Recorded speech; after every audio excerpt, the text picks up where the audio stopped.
The iPhone 14 Pro is finally official, and whether you're watching this video because you love Apple or because you hate it, the fact is you probably want to know exactly what makes the iPhone 14 Pro a new phone. With that said, in this video, we're going to do a first impressions and do a quick highlight to see what the new features are with this phone. Now, I did opt to get it in the gold color. I personally like it the best. I'm not the biggest fan of the new deep purple color. It's just not my cup of tea. So without further ado, let's get started. As far as packaging is concerned, the iPhone 14 Pro shares very similar box dimensions as the previous iPhone 13 and 12 series. With that said, you'll notice the front side has been updated with the new 14 Pro design.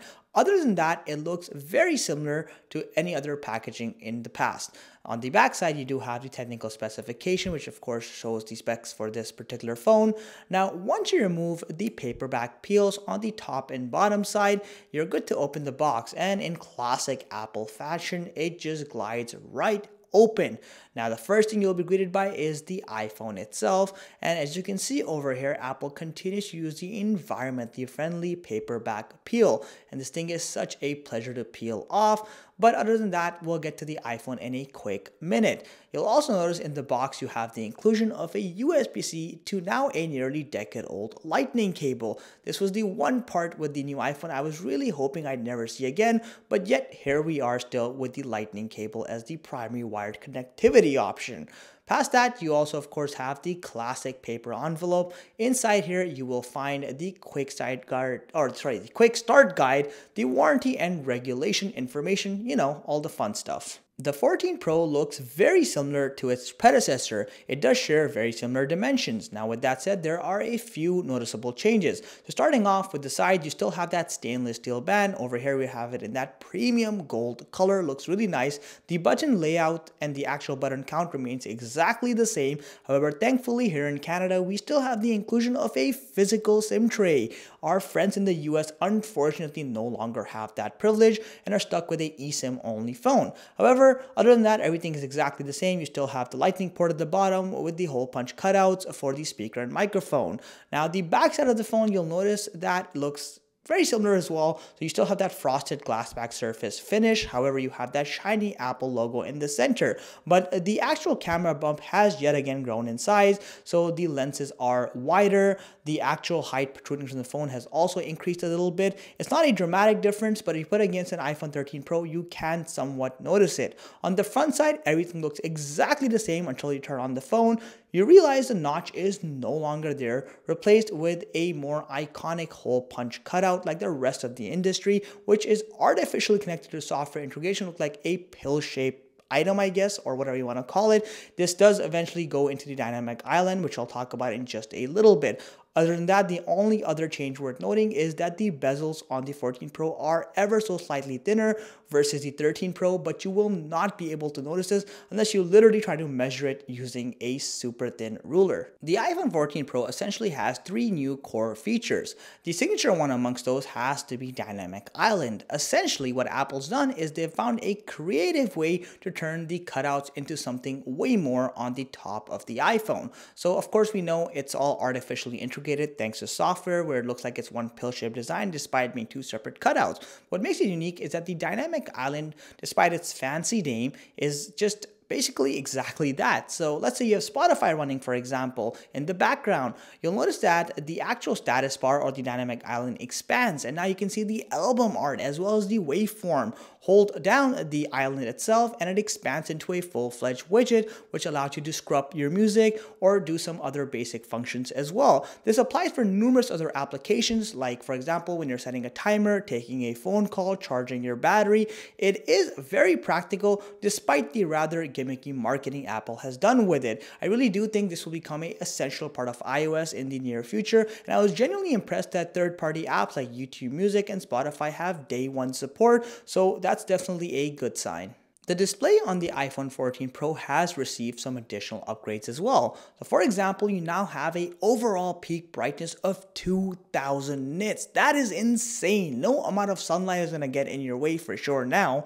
On top of that, HDR content can go all the way up to 600 nits as well, which is again a pretty substantial upgrade compared to the previous generation. Overall, the display is top notch, although you no longer have a notch, but see what I did there, and you still of course have the 120Hz ProMotion display on board. The real upgrade with the 14 Pro by far is in the camera department, and most of it is focused on the wide lens, which now is a 4 times larger 48 megapixel resolution lens.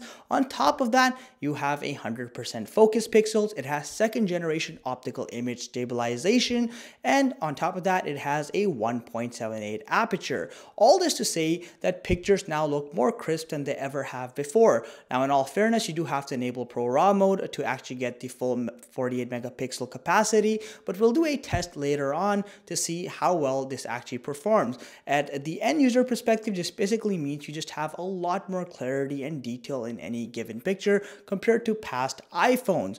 It's also worth noting that the ultra wide lens and the telephoto lens continue to be at the 12 megapixel sensor level, but that's not necessarily bad as they have gotten other kinds of upgrades. For example, the ultra wide lens also has 100% focus pixels, while the telephoto now has a total zoom of up to ×6.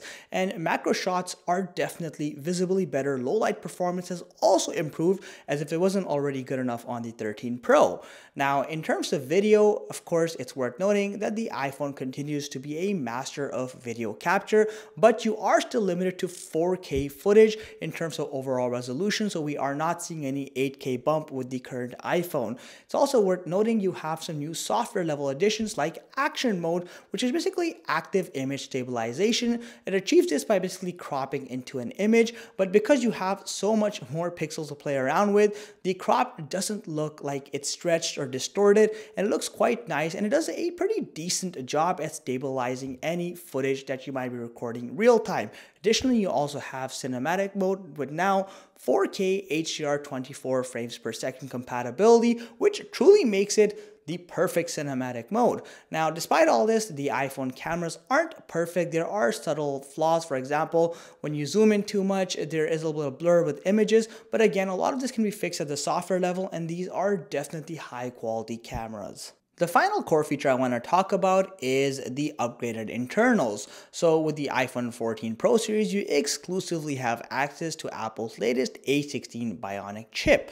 Now, if benchmarks are to be believed, the difference between the A15 and the A16 is marginal at best, and this shows day-to-day usage will have no visible improvement compared to the outgoing iPhone 13 Pro or 13, for example. So you're not really getting any substantial boost in performance. However, in the background, of course, there are certain operations going on within the A16 that allow for the improved camera functionality on the new 14 Pro series. Also, you still have 6 GB of RAM, which is no change compared to last year's 13 Pro series.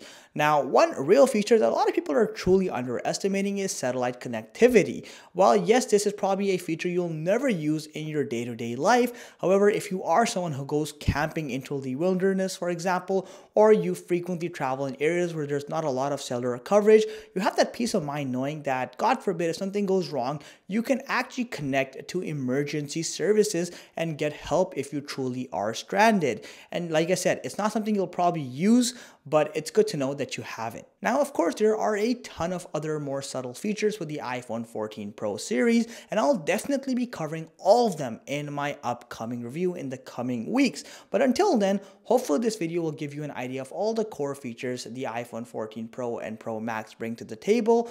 Let me know if you're going to be buying one or you already have bought one and what you think of the phone itself. I'd love to hear your thoughts. Also, thank you so much for watching. If you enjoyed the content, make sure you hit that like button and consider subbing to the channel. It genuinely helps us grow and makes all the effort I put into these videos that much more meaningful. Catch you in the next one.